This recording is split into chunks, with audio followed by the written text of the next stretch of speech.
At my daughter's 1-month-old celebration, my husband Ethan got drunk upon hearing his first love Grace had divorced. He tried to drive 1,000 miles overnight to get her. She still loves me. She's got nothing left. She's waiting for me. Biting back tears, I called his parents and filed for divorce. He didn't leave that night.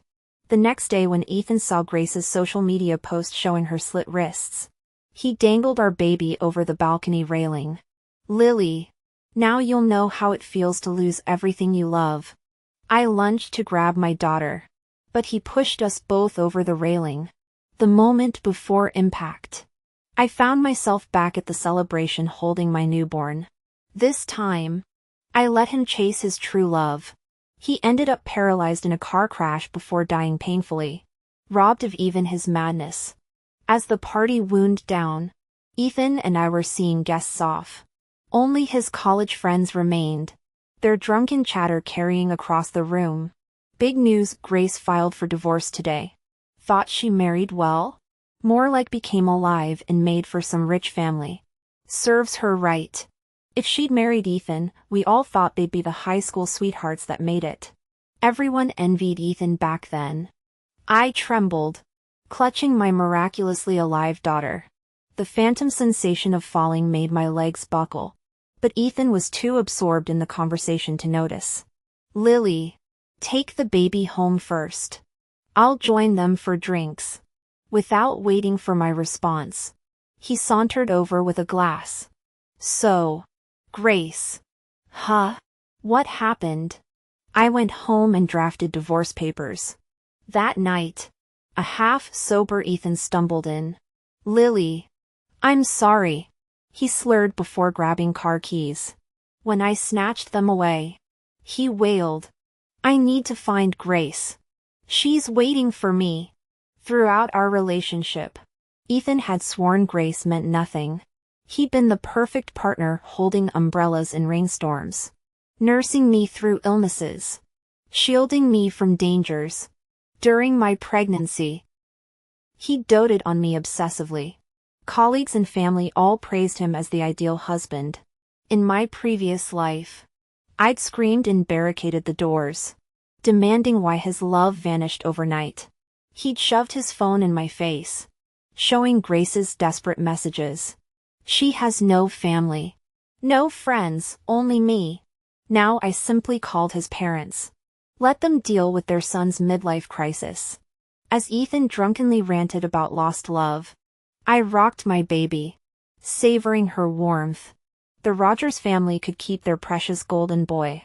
This time, I wouldn't beg, wouldn't fight, wouldn't waste a single breath on explanations. Let the star-crossed lovers have their tragic ending. My daughter and I had better things to do than star in their soap opera. In front of them, I said to Ethan, "If you want to leave, sign the divorce papers first." His mother kept hitting and cursing at him while his father threw cold water in his face. He endured it all like a soulless puppet. The next morning, sobered up, he vowed to apologize properly and coaxed his parents out. But when I went to prepare milk for our daughter, he suddenly snatched her and rushed to the balcony. "Lily, Grace cut her wrists this morning. Happy now?"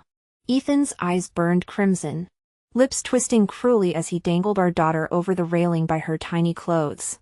Terrified, I approached cautiously. "If Grace could tell you, she's clearly alive. Go find her. Just give me back our child." Our daughter's face turned purple, whimpering weakly. "Don't you understand? She's bleeding out because of you," Ethan roared, deliberately lifting her higher. "I'll make you taste this agony too." I lunged to grab her, but he shoved us both over the edge. "Since you're in such hurry, die as penance for Grace." During the free fall, I miraculously found myself holding our baby safely at her full moon celebration again. This time, I'll let them have their twisted romance. Let's see if love alone sustains a destitute man. Death's too merciful, true suffering comes from living through hell. "Lily, open this door and give me the car keys." Don't make me hurt you. Ethan's snarling voice snapped me back. Instead of calling his parents like before, I turned toward the pre-activated security cameras. Cue the Oscar-worthy performance. Tears streaming. I clutched his arm. What am I to you? What was our marriage? He faltered. Stop. I don't know. Shoving his phone at me. He slurred. All I know is Grace needs me. With trembling fingers, I entered my birthday to unlock his device. His screen displayed Grace's recent social media posts. Nothing left but memories. My dream, the boy who promised me a home, comes back with roses. Just empty dreams. Maybe this world's not worth staying. I photographed every post. Time for surgical precision. Producing 2 contracts. I embraced him fiercely. Since Grace matters more than your wife and child combined, divorce me. Sign over the house, cars, company, savings, and custody. Then you're free to chase your precious Grace. He immediately snatched the agreement without glancing at it, signing the divorce papers and stock transfer agreement in haste. He pressed his thumbprint before hurling the documents at me. Happy now? The pages scattered across the floor as our daughter wailed in the nanny Emily's arms.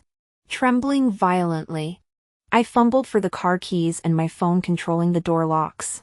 Ethan ripped my clothes and grabbed the phone, shoving me aside before slamming the door, collapsing onto shattered glass from his previous tantrum. I watched blood seep through my palm while choking on sobs. Emily sighed, settling the baby down to examine my wound. Lily, let me see that. Clutching my daughter with blood-stained hands, I dissolved into hysterics. Emily quietly gathered the legal documents and returned my phone. The Rogers family lives nearby. Should we call them? I obsessively dialed Ethan's number until met with endless busy signals and red exclamation marks on the messaging app. He blocked me? After everything? My eyes fell on the agreements in Emily's hands. Suddenly shoving the infant at her, I seized the papers and bolted to my walk-in closet, locking them in the jewelry safe. Emily's voice carried through the door as she notified Ethan's parents. Tugging at my hair, I texted my attorney friend Sophia, frowny face, papers signed. In-laws en route. Her instant reply flashed, frowny face, prioritize stock transfer. Court divorce takes months, force registry filing now. Burn this. Call me. Deleting the thread, I drifted zombie-like from the closet when Emily pleaded, Lily, at least bandage your hand? The Rogers will be here soon. I let her lead me back under the living room surveillance cameras. Resuming my performance. After makeshift first aid, I sobbed to Sophia on speakerphone, Ethan abandoned us. What do I do? Her outraged response echoed, where is that bastard? I'm coming over, left files at your place anyway. The doorbell rang as blood-streaked glass crunched under Mr. and Mrs. Rogers' expensive shoes. Their horrified gasps filled the room. Is the baby hurt? Let me check. What happened here? Where's Ethan? I escalated my weeping as Emily narrated events. Dissatisfied with her bland account, I thrust my phone at them. Dad. Mom. Ethan went crazy after seeing Grace's Instagram story. He's racing to her right now. My trembling finger highlighted Grace's post timestamped 20 minutes ago. He blocked my number. Check the security footage yourselves. Mrs. Rogers paled watching doorcam recordings of Ethan's violent exit. Outside the camera's view, I pressed bloodied fingertips to fresh bandages, ensuring crimson seeped through the perfect visual punctuation to this tragedy. Seeing Ethan's drunken state on the surveillance footage again, his mother's face twisted with rage. Has he lost his damn mind? Don't worry, Lily. I'll personally break his legs when he gets home. His father worried more about their son's safety. He can barely walk straight. Yet he's driving because that homewrecker told him to? It's the middle of the night. What if something happens? Accident? Oh. I'd make damn sure there'd be consequences. Serving a few months in jail for DUI would be getting off too easy. I grabbed his mother's hand anxiously. Mom. What should we do? The car has EZ pass. He could already be on the highway without anyone stopping him. The Rogers parents panicked, bombarding Ethan's phone with alternating calls and text messages. When he didn't answer initially, his father left increasingly furious voice messages. Their desperation grew with each unanswered ring. The doorbell chimed again as Sophia arrived. I collapsed into her arms, genuine tears streaming down my face. The memory of that weightless fall and my daughter's vanishing grasp still haunted me. I let myself crumble like a rag doll. Sophia turned her stormy gaze to the elder Rogers. Don't blame me for speaking out of turn. But if Ethan doesn't return tonight, both legal agreements take immediate effect. The frantic parents readily agreed, of course. Lily, darling, we'll make that bastard crawl back to apologize. As midnight approached, their relentless calls finally connected. Ethan's slurred voice echoed through the speakerphone. Dad. Mom. I'll explain later. I'm on highway. His words dissolved into incoherent mumbling, whether from worsening intoxication or exhaustion. Both parents shouted over each other, pull over to the emergency lane or nearest rest stop. Call highway patrol. Just stop driving. Send your location. Ethan suddenly roared with startling clarity. You're the reason Grace left me. Your goddamn prejudice against the Millers. Nobody stops me this time. An engine revved violently before metallic crunching noises erupted. Ethan! Ethan! The Rogers screams were cut off by static. The collision sounded catastrophic. What a shame. Grace's planned performance tomorrow morning would lose its star spectator. Chaos engulfed the living room. Mrs. Rogers swallowed hypertension pills and heart medication while her husband paced like a caged animal. I pinched Sophia's arm and dramatically fainted into her arms. She played along perfectly. Lily. Wake up! You can't collapse now. We don't even know Ethan's condition. I came to minutes later, wincing from the sharp pain in my philtrum where she'd pinched me awake. The show must go on. Tears streamed down my face. Dad. Mom. Ethan. Before I could finish, my phone rang. A police officer informed us to come to City General Hospital immediately. The vehicle's severely damaged. Firefighters are extracting survivors. Ambulances are on site. Sophia, our family's legal counsel, took charge of communication. The officer soon sent crash scene photos through encrypted channels. My heart leaped with vicious delight. Ethan had clearly been speeding when his sports car careened off a mountain highway, smashing into rock formations. Though the airbags deployed, his legs remained trapped in the crumpled wreckage. Rescue crews worked with hydraulic cutters as we watched live footage. The poetic justice? After driving 100 miles to meet his mistress, he'd now be transported back by ambulance for emergency surgery. The Rogers family descended into chaos, while my in-laws panicked. I perfected my performance of a distraught wife, clutching Sophia's shoulder for support during the live broadcast. On screen, paramedics finally freed Ethan, his face ghostly pale, right leg mangled beyond recognition. His first conscious words? Where's my phone? A medic held up the shattered device while adjusting his oxygen mask. Your family's watching. Stay strong. Family indeed. His true devotion belonged elsewhere. Ripping off the mask, he rasped, I need to make a call, before collapsing unconscious, even near death. His last thought was contacting Grace. Sophia muttered darkly about Romeo here literally dying for love. The feed cut. My in-laws said nothing about their son's obvious betrayal, too preoccupied with his injuries. I dabbed at non-existent tears. The perfect image of a grieving spouse. When the ambulance arrived, surgeons rushed Ethan into the OR. Doctors offered vague prognosis about diminishing vitals and extensive testing needed. I bit my lip to suppress a smile, burying my face against Sophia's blazer. That's when Mother Rogers snapped. Why didn't you stop him? She shrieked, nails digging into my bandaged forearm. You knew he was drunk. Ah. The classic blame shift. Never their golden boy's fault. Good thing Sophia and I prepared for this. I cradled my injured hand, voice trembling. The security footage shows him determined to see Grace. What could I do? The deluded woman pressed on. You should have called us. Or reported his drunk driving. Our rehearsed counterattack unfolded flawlessly. Let them rage. Soon enough, the truth would bloom like bloodstains on surgical gauze. Sophia shielded me behind her. As my staunch defender, she didn't mince words. Did Lily even get a chance to stop him? Ethan snatched the car keys from her, abandoning his wife and newborn daughter to chase death. Anyone can play Monday morning quarterback by reporting drunk driving after the fact. But where were you people during those critical hours between the call and the crash? Frankly, Lily showed remarkable restraint by not sending that bastard to hell right then and there. Her courtroom-honed verbal barrage left my mother-in-law speechless. The older woman quickly changed tactics, demanding Sophia stay out of family matters.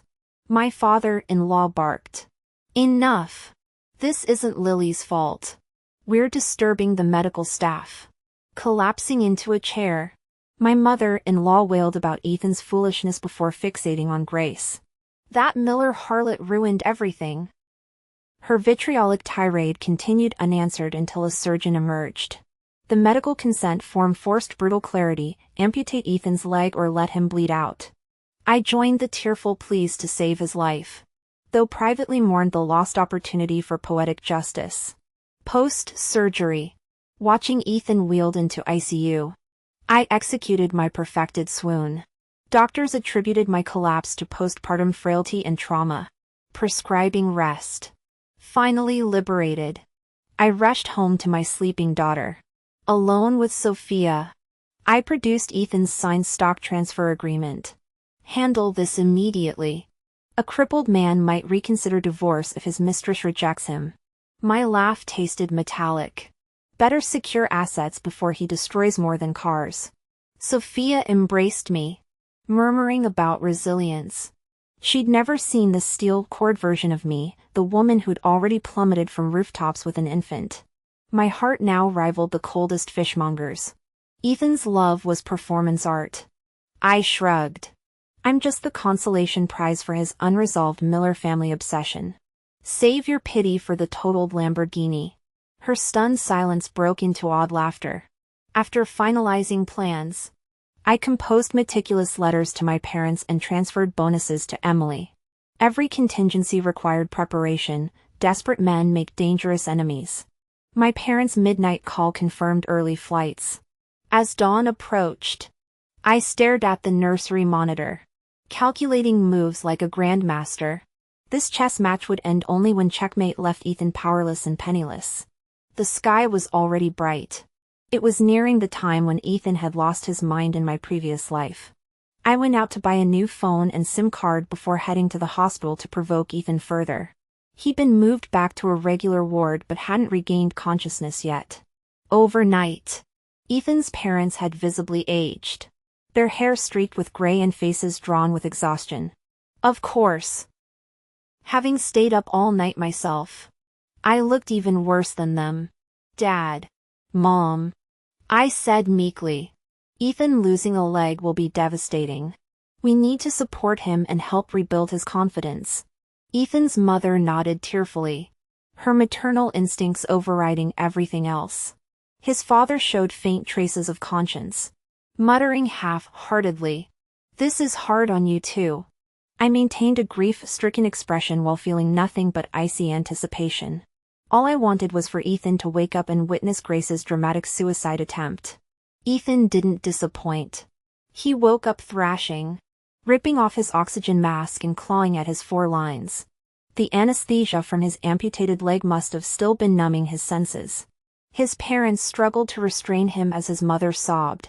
"Where do you think you're going? You're badly injured." I whispered helpfully. "Your leg, you shouldn't move it yet." He instinctively twitched the phantom limb, eyes widening in horror. "What's wrong with my leg? Why can't I feel my right leg?" His mother's wail answered before I could. He scrambled upright, hands groping the empty space where his limb should have been. I timidly explained the life-saving amputation, triggering his full meltdown.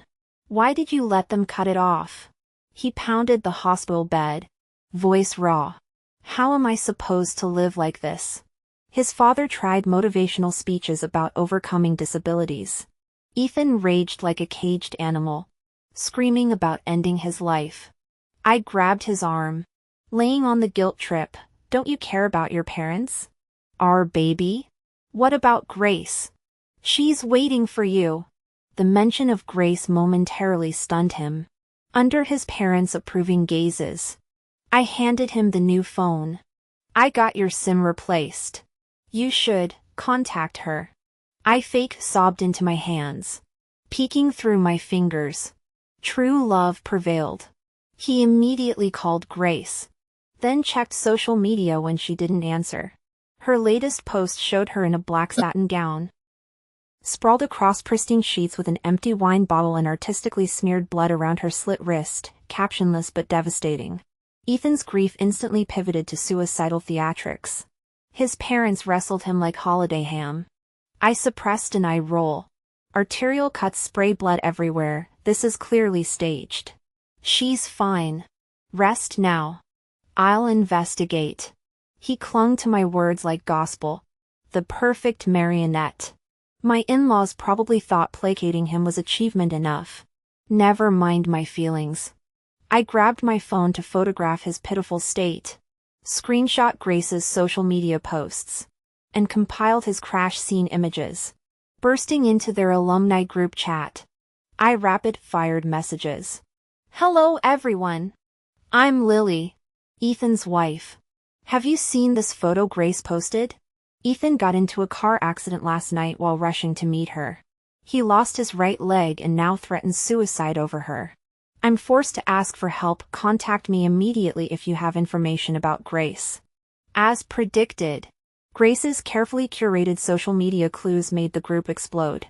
Some marveled at my composure while others thirsted for drama.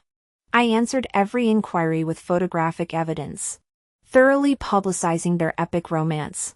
Soon, a tip emerged: Grace is perfectly fine, though Ethan's situation is tragic. I'll visit him at the hospital. The group smelled blood in the water. The informant? Jason, Ethan's longtime rival in our industry, whose deals I'd intercepted multiple times, updating Ethan and his parents about Grace's safety. I stepped out to call Jason. He sneered before I could speak. "Grace is unharmed. Her husband's my cousin. His injuries last night didn't even require stitches." Those social media posts? Customized for two audiences, her husband and Ethan. Can't reel in the main catch? There's always the backup plan. During their divorce cooling-off period, she's making desperate plays to reconcile. Ethan actually believed himself the protagonist in this farce. Jason's laugh crackled through the receiver. He's been Grace's consolation prize since her wealthy target slipped away. Now that she's divorcing my cousin, she's recycling old bait and Ethan's still biting. The revelation left me lightheaded. I'd married a human trash can. "Jason, want to acquire my company? Let's expedite the transfer. Considering our mutual divorce interests, we've got perfect synergy. Keeping the firm risked future complications. Letting my husband's nemesis take it solved multiple problems." Jason chuckled approvingly. "Name your price." "Lily." 15 minutes later, we'd negotiated favorable terms, slight financial concessions in exchange for two cooperative partners. The private company transfer would complete within days. Ethan's signature on the generic sales agreement, conveniently lacking buyer details, enabled smooth processing. The $3,000 transfer fee masked substantial payments funneled to my brother's offshore account. Returning to Ethan's hospital room, I found him fixated as ever. "Lily? Is Grace? She's safe," I reassured. "Expect her call soon." Jason's final disclosure explained my confidence. Grace had been caught cheating with multiple partners during her marriage. My new ally's cousin had shrewdly protected assets through prenups and offshore holdings, having bankrupted herself supporting her brother. Grace now faced owing money in the divorce, hence recycling Ethan as her escape plan. Jason guaranteed his cousin would remain unmoved by Grace's antics. The stage was set. Grace Miller was clearly determined to reel in the well off Ethan. Combined with the stories I'd shared in their alumni group chat that Grace could see, getting that phone call was inevitable. Ethan, dear, just focus on resting. Once you recover, you can do whatever you want. Ethan's mother pleaded earnestly while he remained subdued, beginning to mourn his lost leg. My parents stormed into the hospital room furious. Ethan, do you think I'm dead?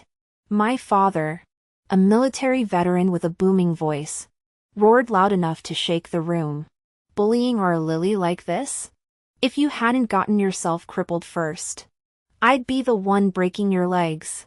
My petite mother swung her handbag wildly, smacking Ethan repeatedly over the head. What happened to all those promises you made when begging to marry her? You cheating scumbag. We're getting a divorce. Damn right. My father thundered. The papers are already signed. If you're not dead yet, get your ass to the courthouse. Ethan's parents fawned nervously. Let's discuss this calmly. Those divorce papers signed in anger don't mean anything. They clearly panicked about the prenup leaving Ethan penniless, especially with his disability. My parents weren't having it. How dare that bastard think he can still be family? There's video evidence and his own signed confession with fingerprint. No take-backs. The sudden ring of Ethan's phone froze the room. Oblivious to the tension, he answered eagerly. Grace's tearful voice floated through. Why did you do something so reckless? Does your leg still hurt? Please take care of yourself. I've been so worried. I'm glad you still love me. I want nothing more than to care for you. But you're married now. The classmates are already calling me a home wrecker. Grace's words moved Ethan to tears. I signed the divorce papers the moment I heard your marriage ended. I'd never make you a mistress. We've wasted enough time, I won't lose you again. My father roared over their melodrama. We're filing those papers now. Ethan's parents didn't dare stop their love-struck son as he agreed. Yes. Let's go register the divorce immediately. Wait for me, Grace. Within minutes, my father returned with medical staff. Ambulance transport, my treat. Before Ethan's exhausted parents could react, we were speeding toward City Hall in the emergency vehicle. Divorce documents in hand, Ethan kept whispering sweet nothings to Grace throughout the ride. With his parents absent and Grace's honeyed words in his ear, that fool was racing toward divorce faster than I ever could. Getting divorced in an ambulance was probably such a rare sight that the Civil Affairs Bureau staff immediately opened a green channel for us. The entire process went suspiciously smooth. They say cheating men have this temporary insanity phase, like addicts craving their fix. Wise wives seize this window to negotiate divorce terms while they're still pliable. Never understood it before. But boy did I get front row seats this time. Thank God. Clutching the receipt, I told Ethan. The car's totaled. I'm resetting all house locks. Savings account and our daughter stay with me. I'll pack your things and leave them at your parents' doorstep. Let's not bother each other anymore. Grace will probably rush here to nurse you anyway. No point in me visiting the hospital and cramping your style. I paused, then added with mock concern. But do me a favor, don't tell Grace about getting cleaned out in the divorce. She's already worried sick about your condition. No need to burden her with trivial money matters. Right? Ethan mistook my sarcasm for genuine care, actually mustering some guilt. Lily, I'm sorry. I recoiled like he'd offered me poison, hastily waving him off. The Rogers family chased our ambulance in their car the whole way. By the time they arrived, the EMTs had already left. I slid into my parents' vehicle without giving them a chance to speak. That afternoon, I hired movers to clear Ethan's belongings and immediately relocated to my parents' house. The deed was already in my name, so no transfers needed. After resetting the locks, I listed the property on all major platforms at below market rate. Even Sophia, who's handled countless divorce cases, whistled in approval. Damn Lily. You're a machine. Wrapped this up faster than a Black Friday sale. She sobered up, adding, but remember the mandatory cooling off period. Ethan might still refuse to sign later. Any plans? Hence the rush. I sighed. While Ethan's in la land, his parents remain sharp. The moment Jason takes over the company, they'll panic. Sophia, lend me 2 paralegals from your firm. After making arrangements, sudden emptiness washed over me. My whole life had flipped in 48 hours. Watching my parents play with their granddaughter, the family I'd nearly lost forever, I crumpled into my mother's embrace, pouring out my dream about past tragedies. My furious parents nearly stormed the hospital to throttle Ethan themselves. The following days brought unexpected peace, lounging at home, savoring time with family. Occasional updates from Sophia's team and Jason kept me entertained. Jason's cousin breezed through his cooling off period. Marriage certificate secured. True to form, Grace flew in immediately, doting on Ethan like Florence Nightingale. When Jason finally took corporate control days later, the Rogers clan started sweating. Sophia's paralegal called Ms. Thompson. The Rogers are urging Ethan to contest the divorce for asset redistribution. They're keeping Grace completely in the dark, likely heading to litigation. I expected this. I said, already dialing Sophia. File the lawsuit now. We'll withdraw if they cave to settlement later. The Rogers tried ambushing me at our old house multiple times, finding only empty rooms. When they finally tracked me to my parents' place, my father grabbed a broom from the yard, roaring, "You dare show your faces here? Scram! Next time I won't stop at threats." Rumor has it they staked out my place several times, but I'm such a homebody that I never showed my face. On the final day of the cooling off period, Ethan came to see me. "Lily, I don't believe you only sold the company for $5,000. The valuation was at least $12 million. Combined with the money from selling your apartment, it should total $17 million. I'm not asking for much, just $7 million. We can get our marriage license today. After all our years together, don't be so heartless." I sneered. "Have you forgotten my parents and I paid the apartment down payment? The company investment came from us too." "Oh wait. Shouldn't we count your parents' property as marital assets too?" Negotiations collapsed. I walked away to await the lawsuit. Calling Jason, I said, "Mr. Taylor, time for your team to deliver the final shipment." Jason chuckled with glee. "Been waiting ages for this show. We'll nail it, guaranteed." That day, Jason explained the company situation to Grace. He later described the scene to me. Grace immediately started shrieking at Ethan, threatening suicide until he admitted being penniless. Somehow Jason's cousin had reeled Grace in, making her believe he still had feelings and wanted reconciliation. She instantly transformed into a harpy, screeching, "You pathetic cripple! Think I'd marry a broke loser like you? How dare you promise $5 million dowry when you can't even afford toilet paper?" Every time we had sex, I wanted to vomit. Even then, Ethan begged, "I'm filing for divorce to reclaim our assets. The $5 million dowry will be yours. Grace, if you still love me, I'll work like a dog to provide for you." Grace rolled her eyes so hard they nearly got stuck. "Love? That's worthless." When Mrs. Rogers joined the shouting match, even combined with her son's efforts, they couldn't out-yell Grace. The confrontation finally shattered Ethan's delusions about his goddess, leaving him catatonic. Grace delivered the final blow with icy mockery, "You're quite the fantasist. Those romantic moments I texted my husband? You were just a prop in my performance." Learning the truth about that car accident night drove Ethan into frenzy. "I'll kill you!" he roared, lunging from his wheelchair, only to faceplant on the floor. Grace kicked him. Sneering. Crippled fool playing tough? Ever seen your own reflection? Jason's vivid retelling made me regret missing such prime drama. Ethan moped for over a month. 2 weeks before trial. He began flooding me with sappy essays, confessions, memories. Pleased to see our daughter. I kept him unblocked for entertainment value, never expecting his daily literary spam. Then he pulled a cheesy soap opera move, standing in the rain outside my house all night. Later sending hostile 4 photos. I forwarded them to Jason and Sophia for group appreciation. After that spectacle, he vanished abruptly.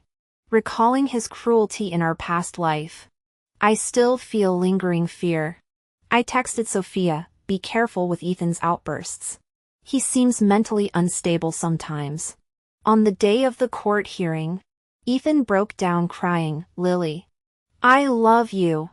I don't want a divorce. Your Honor, our marriage isn't irreparable. I'll fix this." Sophia presented multiple pieces of evidence, security footage from my daughter's first birthday party, intimate photos of Ethan with Grace during the cooling-off period, documentation of them living at the Rogers family home, and finally, the knockout punch, a recording where Grace admitted feeling disgusted during their physical encounters. I nearly choked, suppressing laughter. Ethan's lawyer countered with the prenup signing footage. This agreement was signed while my client was intoxicated and mentally incapacitated. We declare it invalid. Sophia bombarded them with more videos. Their relationship wasn't just broken, it was pulverized. Ethan stared obsessively at me. "Lily, did you ever love me?" I answered calmly. "I did." He burst into deranged laughter until tears streamed down his face. "I'll grant the divorce." Exiting the courthouse, I tilted my face toward the sunlight. Finally free. My daughter and I could start anew. Someone tapped my shoulder. Jason stood there with his signature robe grin. "Congrats on ditching that loser. Want to crush Ethan one last time? How? Marry his arch nemesis. Make his daughter call another man daddy. It'll destroy him." Arch nemesis? You? Don't be ridiculous. I'm dead serious. Or at least consider dating with marriage potential. Less impactful. But still. We'll see. He's amusing and wealthy. But I'm not ready for relationships. Time will tell. Months later. News broke Ethan and Grace were dead. Not a lover's pact. Turns out they committed murder then offed themselves. Jason later explained, after realizing her sugar daddy wouldn't take her back. Grace married some average guy. Their mediocre life somehow infuriated Ethan. Probably blamed her social media posts for losing his fortune and legs. Typical, people always shift blame. That afternoon, Ethan's suicide note arrived, flowery regrets about misjudging Grace and late realized love for me. Begging forgiveness. So his precious first love got tainted. And now I'm his consolation prize? Pathetic. I burned the letter. Some stains shouldn't linger. If you can't have it, that's when you love it the most? What kind of moron thinks that? Screw that.